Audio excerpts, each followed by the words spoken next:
This is Nightline, and I'm Liana Hassanel. News making the headlines. PM calls on Malaysians to resist attempts to divide the nation.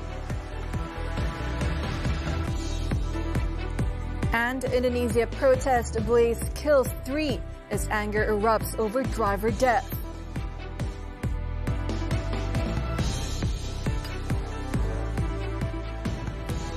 The headlining story. At least 3 people have been killed in a fire blamed on protesters at a regional parliament building in eastern Indonesia as widespread demonstrations rocked the Southeast Asian nation. Authorities on Saturday confirmed the deaths following the Friday evening fire in Makassar, the capital of South Sulawesi province. Protests turned chaotic outside the provincial and city council buildings, both set on fire and vehicles set ablaze, as protesters hurled rocks and Molotov cocktails. The victims were reportedly trapped inside the burning building, while 2 of the injured sustained injuries after jumping out to escape. Earlier in the capital, Jakarta, hundreds massed outside the headquarters of the Elite Mobile Brigade Corps, BRIMOB, paramilitary police unit they blamed for motorcycle gig driver Afan Kurniawan's death, throwing firecrackers as police responded with tear gas.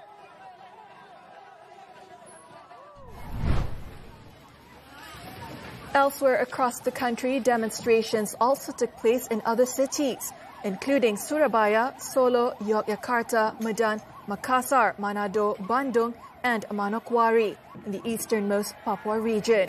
In Surabaya, Indonesia's second-largest city, protesters stormed the governor's office compound after destroying fences and setting fire to vehicles. Security forces fired tear gas and used water cannon, but demonstrators fought back with fireworks and wooden clubs. Meanwhile, protesters in Bandung and Makassar burned down local parliament buildings, while demonstrators in the ancient royal cities of Yogyakarta and Solo called for sweeping police reform and the seizure of assets from corrupt officials.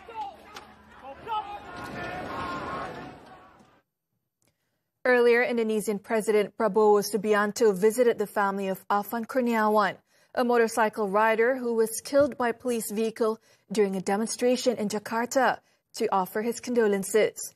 An apology has also been issued to Kurniawan's family by Prabowo, who said he was shocked and disappointed by the excessive actions of the officers. The president had ordered a full investigation and promised legal action if misconduct is confirmed. He also appealed to the public to remain calm and place their trust in the government, warning against elements who seek to incite unrest and chaos, which he said would only harm the nation. In the meantime, police had arrested 7 officers for questioning in connection with the driver's death.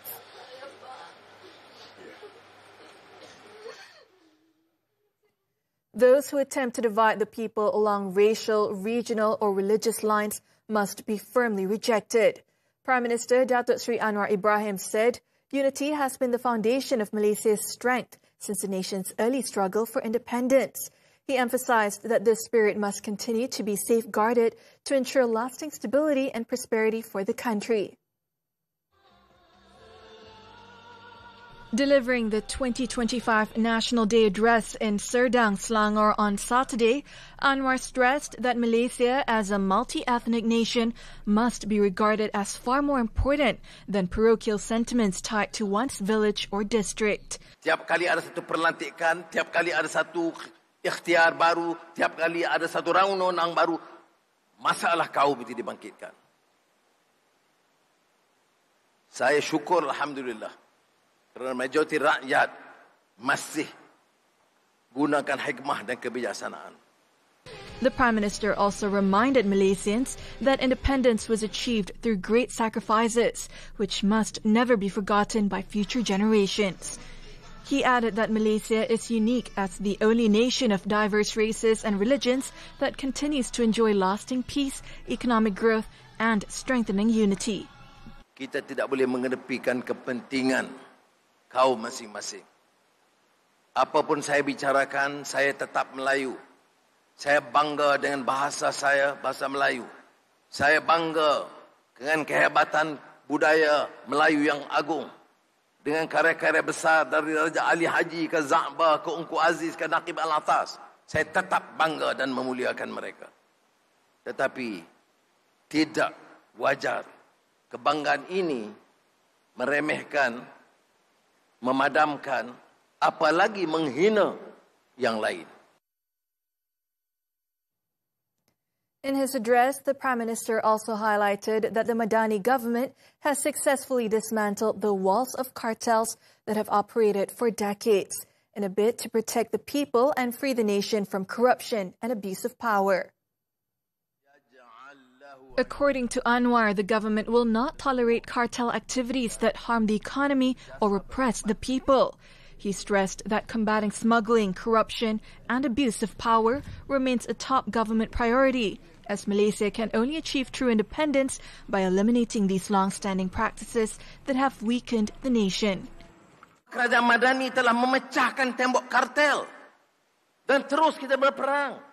Saya sudah panggil badan-badan penguasaan, fight them, fight the cartel, fight kumpulan-kumpulan yang menggunakan cara-cara haram dan khianat untuk merusakkan sendi negara ini.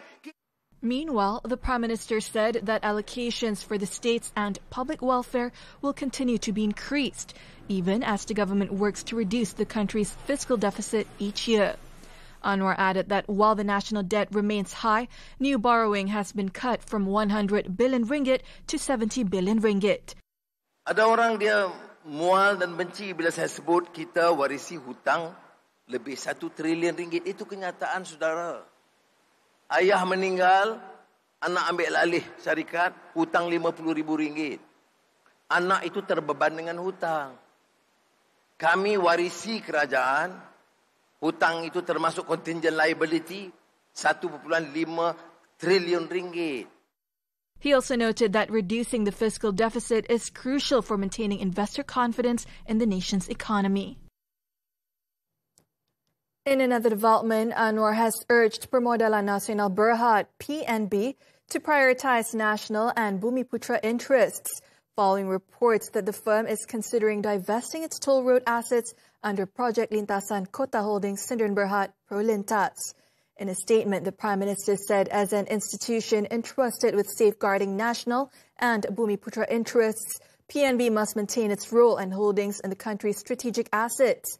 Anwar, who is also the finance minister, stressed that the review should not proceed if it comprises the long-term benefits of unit holders or adversely affects PNB's efforts to contribute to the welfare of the people and national development.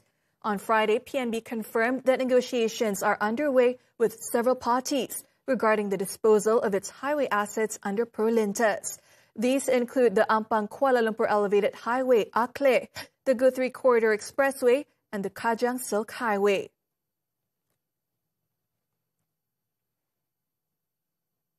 Sultan of Selangor, Sultan Sharafuddin Idris Shah, has reminded Malaysians to exercise their freedom of speech responsibly and within the boundaries of the law. The ruler said while freedom of speech is guaranteed under the federal constitution, it must not be misused to spread messages that could divide society and tarnish the dignity of others. In his National Day message, Sultan Sharafuddin calls for the preservation of the spirit of unity and harmony. He also urged citizens to remain loyal to the nation and respect leaders chosen through the democratic process, as this was vital to ensuring national stability and prosperity. Sultan Sharafuddin also urged Malaysians to reflect on the true meaning of independence, a hard-won freedom achieved through the sacrifices of national heroes who fought to liberate the country from colonial rule.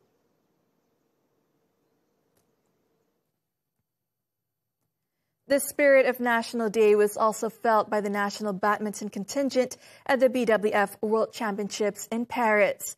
The national women's top doubles, Pearly Tan and Tina, as well as mixed doubles Chen Tang-ji and To Iwei, both booked their places in the final after outplaying their respective opponents in the semi-finals on Saturday.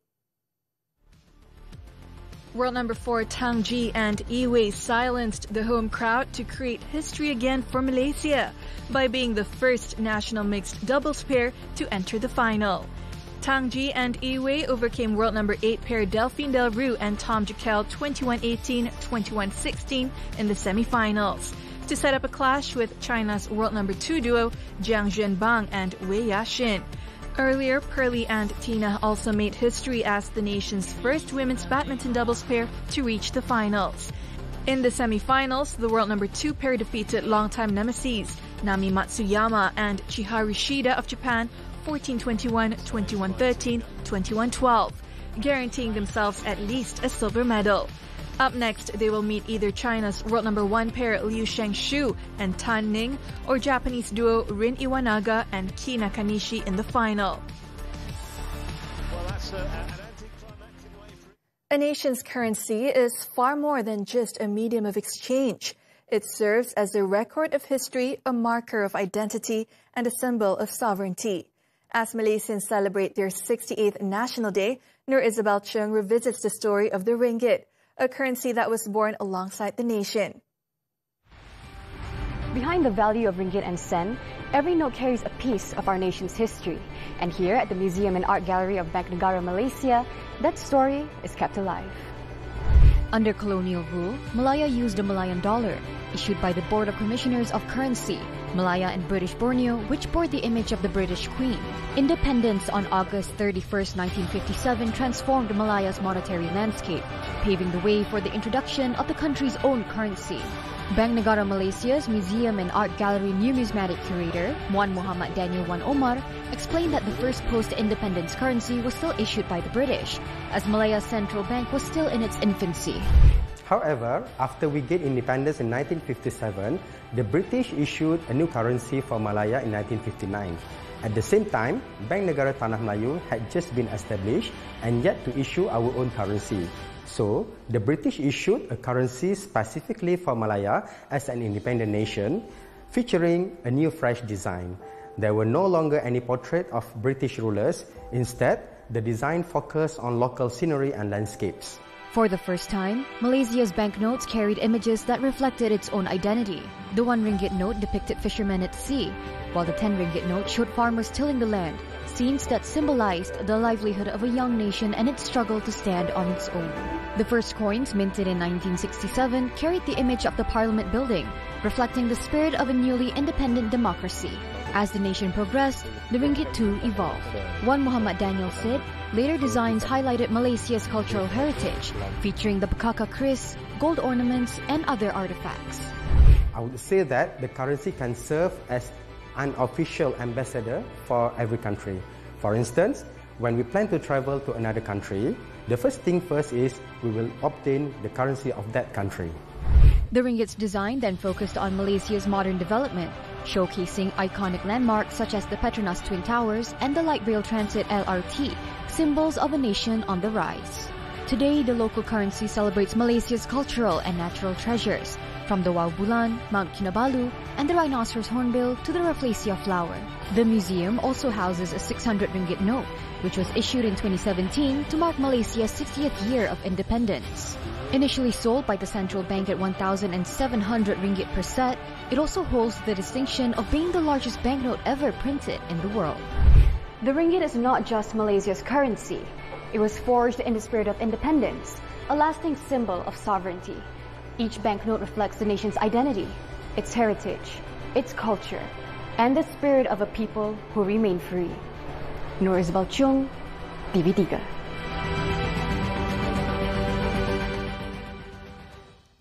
Another minor earthquake shook Segamat, Johor on Saturday morning.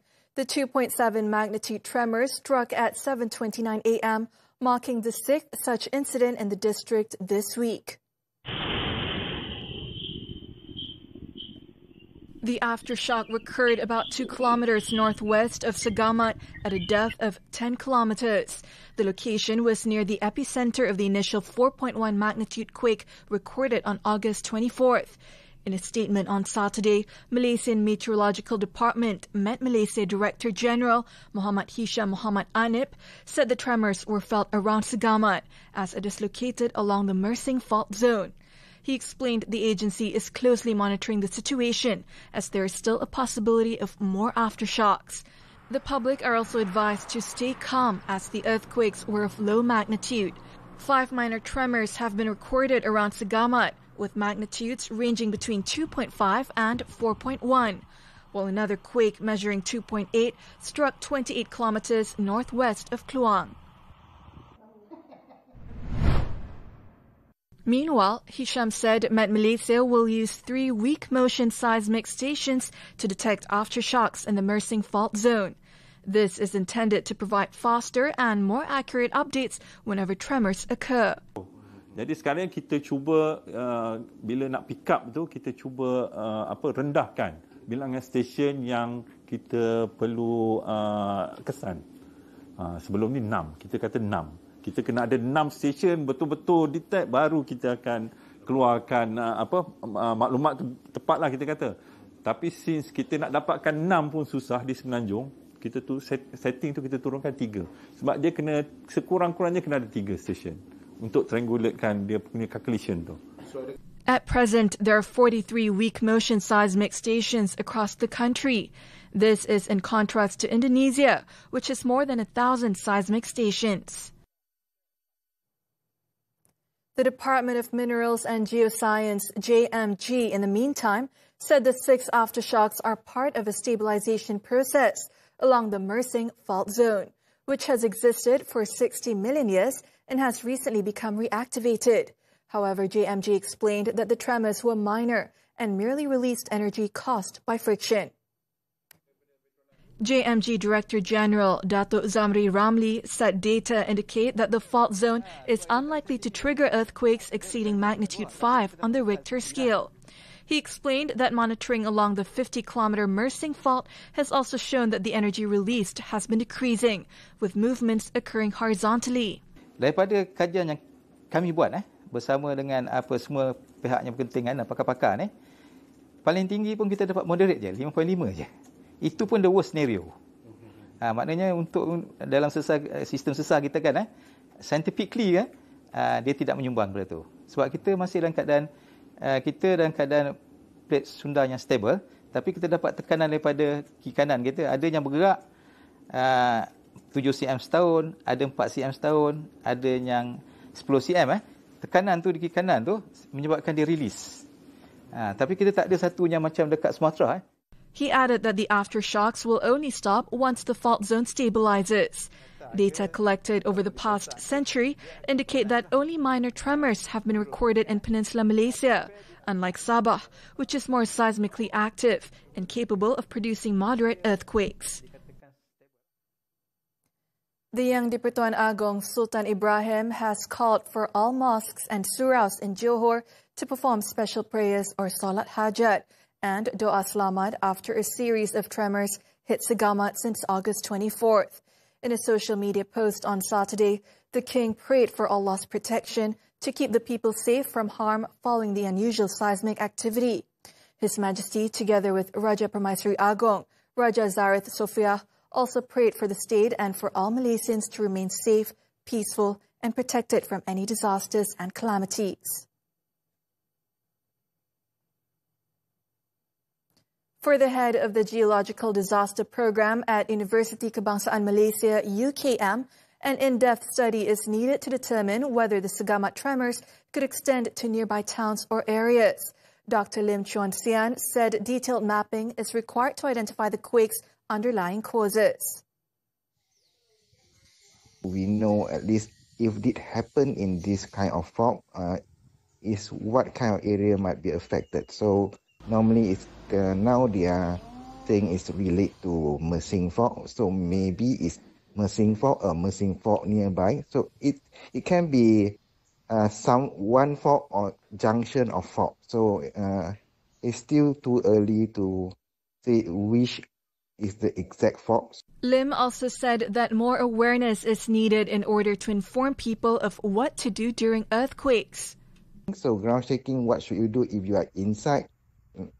You heard a lot about drop, cover and hold. That's one method. But if you're outside, what to do? Like staying away from buildings, trees or power line. That's another thing to do. So to sum it up is to really build awareness and preparedness that needs some maybe local authorities to help and even training volunteers.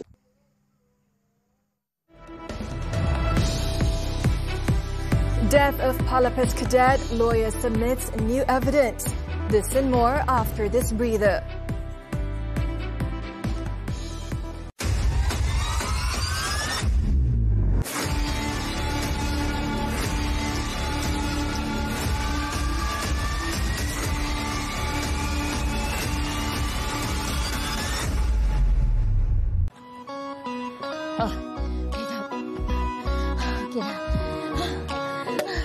Aduh!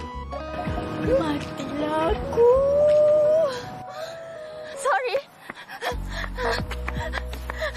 Saya kena cari seseorang untuk ke parti tu. Dah lama tak nampak awak, Cik Yu. Dah beberapa kali dah jadi ni. Dari tadi awak asyik pandang saya je. Saya nak awak hadir satu temu dengan sebagai mak Anya. Selamat datang ke rumah Anya. Tak boleh dimaafkan. Jangan lari. Inilah misi Spy X Family. Kini dalam versi bahasa Melayu. Setiap Ahad 11 malam di TV3 dan stream sekarang melalui Tonton.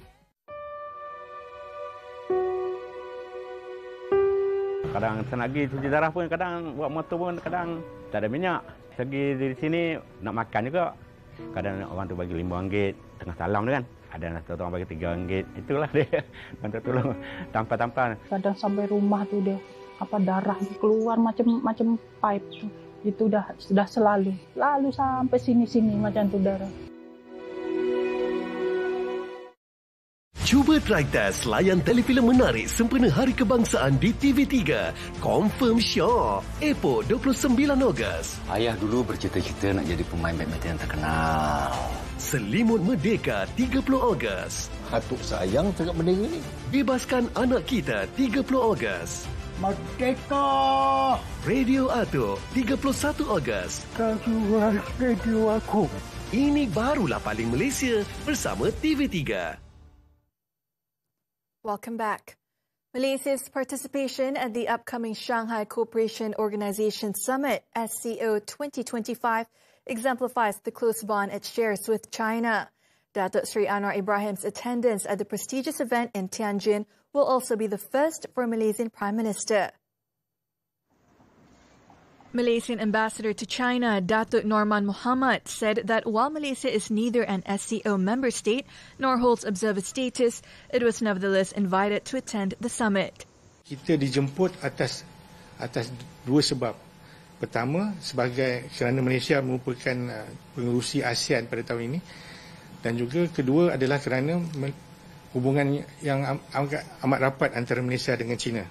Norman added Anwar, as part of his 4-day working visit to China beginning Sunday, is scheduled to deliver a speech at the SCO, meet world leaders on the sidelines of the summit, and attend a state banquet hosted by Chinese Premier Li Qiang on behalf of President Xi Jinping.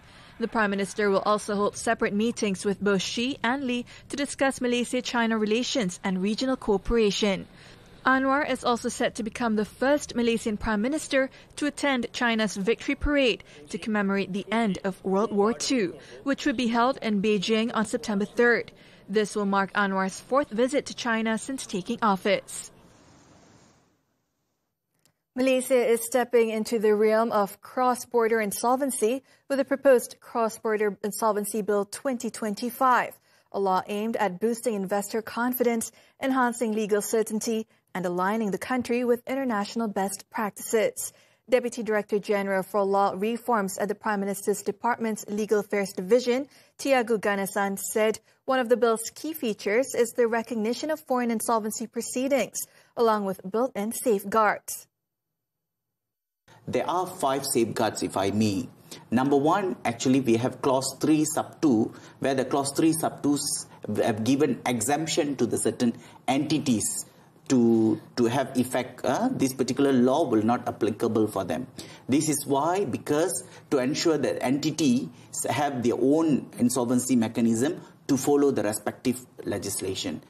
Tiago added that the bill also provides exemptions under Parts 1 and 2 of the schedule, allowing the court's discretion in handling foreign claims. Meanwhile, Head of Policy and Legal Division at the Insolvency Department, Azniza Muhammad Ali, noted that another key feature of the bill is to enhance communication and cooperation between courts across borders.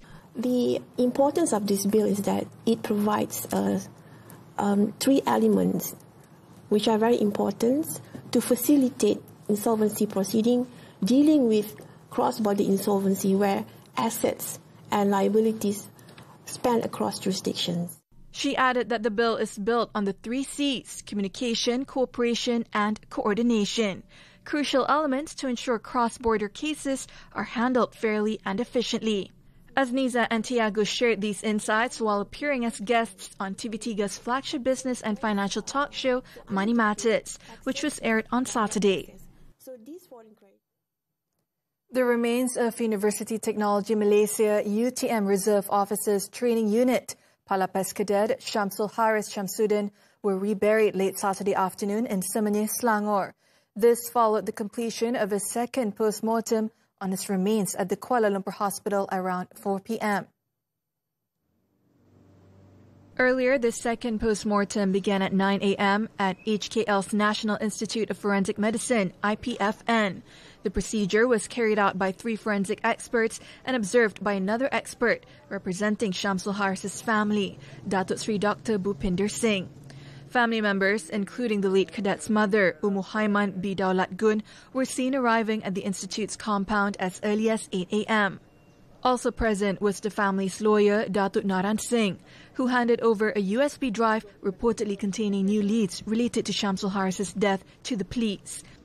USB ini ada rakaman. Rakaman individu A ini dia cakap masa kejadian dia ada di situ, apa berlaku di situ, sehingga jasad meninggal dunia. Jadi ini maklumat yang penting supaya Bukit Aman akan kajilah dan terus siasat.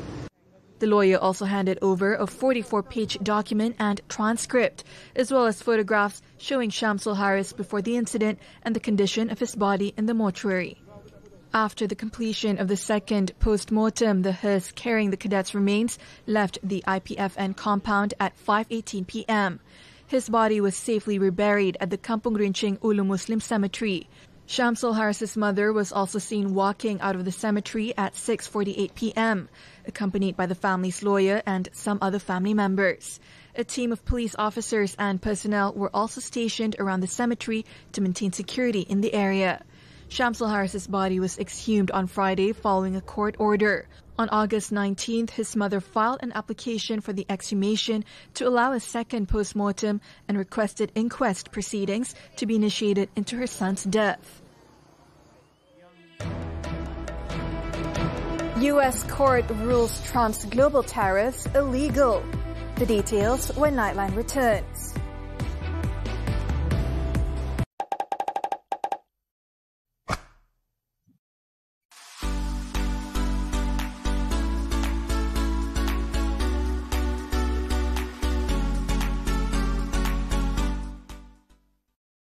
Top 5 carta muzik 40 minggu ini.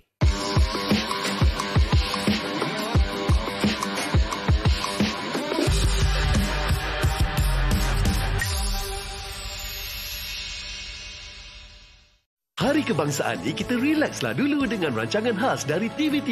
Jiwa merdeka, semangat itu yang ingin diterapkan. Uniknya Malaysia terdapat pelbagai jenis makanan. Wanita hari ini 29 Ogos. Anak muda yang membantu. Malaysia hari ini 29 Ogos. Hanyalah Ustaz 30 Ogos. Perkataan yang baik, kalimah thayyibah. Nuna 31 Ogos. Kita kena masak dia sampai dia tukar color. Ini barulah paling Malaysia bersama TV3. Hanya tak nak belajar. Rasanya tak patut kita paksa dia belajar macam ni kan? Biarkan kakak awak supaya awak boleh fokus pada kerja. Misi kita untuk tangkap pengintip. Terpaksalah kita uruskan dia. Ancaman pada keluarga adalah ancaman pada dunia. Inilah misi Spy X Family. Setiap Ahad 11 malam di TV3 dan stream sekarang melalui Tonton. Kita orang Sarawak, macam-macam aktiviti best minggu kita di studio tonton Drama Sangat. Ada gaya macam ratu, pertandingan ratu etnik Drama Sangat dah tunggu. Untuk adik-adik, tunjukkan bakat merana Ejen Ali sambil bergambar dengan maskot Ejen Ali. Yang hati kental, boleh cuba masuk thrill rumah hantu. Dan mestilah personaliti media prima dan artis Drama Sangat pun ada. Selfie banyak-banyak, okey? Jumpa kita semua di Karnival Jom Heboh Sarawak, dataran perayaan Petra Jaya Kuching 5 hingga 7 September ini. Jom, jom, jom! The foreign news. Palestinian President Mahmoud Abbas has been blocked from attending the United Nations General Assembly session in New York next month. This follows a statement from the U.S. State Department on Friday, indicating that Abbas and about 80 other Palestinians would be affected by the decision to deny and revoke visas for members of the Palestine Liberation Organization and the Palestinian Authority. Abbas's office expressed astonishment at the visa denial, calling it a clear violation of international law, and urged the U.S. to reverse the decision. The ban comes as France leads international efforts to recognize the state of Palestine at the session, a move Trump's administration has opposed. At least 50 people were killed in Gaza on Saturday amid reports of heavy bombardment in Gaza City. Among the casualties were 11 people killed in an Israeli airstrike on a bakery in Nasser neighborhood west of Gaza City. Elsewhere, another airstrike on the Nusayrat refugee camp in central Gaza killed at least 5 people. In Gaza City, Israel has been conducting intense raids throughout the night, striking the Sabra neighborhood in the south of the city, as well as the Zaitun neighborhood. Meanwhile, in a related development, Yemen's Houthis confirmed that Ahmed al-Rahawi, the prime minister of the group's government, was killed in an Israeli strike. A U.S. appeals court has ruled that most tariffs issued by President Donald Trump are illegal, setting up a potential legal showdown that could upend his foreign policy agenda. In a 7-4 decision, the U.S. Court of the Appeals for the Federal Circuit rejected Trump's argument that the tariffs were permitted under an Emergency Economic Powers Act, calling them invalid as contrary to law. The ruling will not take effect until October 14th to give the administration time to ask the Supreme Court to take up the case. Trump had justified the tariffs under the International Emergency Economic Powers Act, which gives the president the power to act against unusual and extraordinary threats. The ruling affects Trump's reciprocal tariffs imposed on most countries around the world, as well as other tariffs slapped on China, Mexico, and Canada.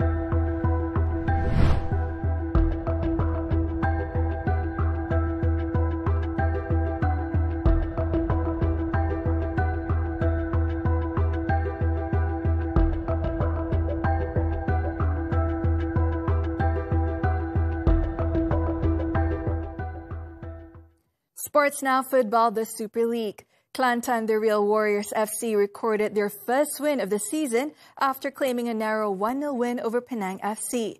At Penang City Stadium, the visitors took the lead 2 minutes before the half-hour mark, when Ifedayo Olesegun struck a powerful shot into the net. Despite relentless efforts from both sides to find the back of the net, the scoreline remained unchanged until the final whistle, as Kelantan held on to secure the first 3 points of the season. With the win, Kelantan climbed to 5th place in the standings, while Penang remained in 11th. Badminton now, the 2025 World Championships. The National Men's Doubles Challenge ended in the quarterfinals after both pairs Man Wei Chong and T Kai Woon, as well as world number 2 Aaron Chia and So Woo Yik, lost to their respective opponents. Former world champions Aaron and Woo Yik failed to match the greatness of India's Satwik Sairaj Rankireddy and Chirag Shetty, losing 12-21, 19-21 in a 43-minute battle. Wei Chong and Kai Woon, meanwhile, delivered a spirited performance, but were narrowly defeated by South Korea's top-ranked pair, Kim Won-ho and So Sung-jae, 21-23, 23-21, 15-21. The defeat of both pairs saw no Malaysian representatives in the men's doubles event in the semi-finals of this year's edition.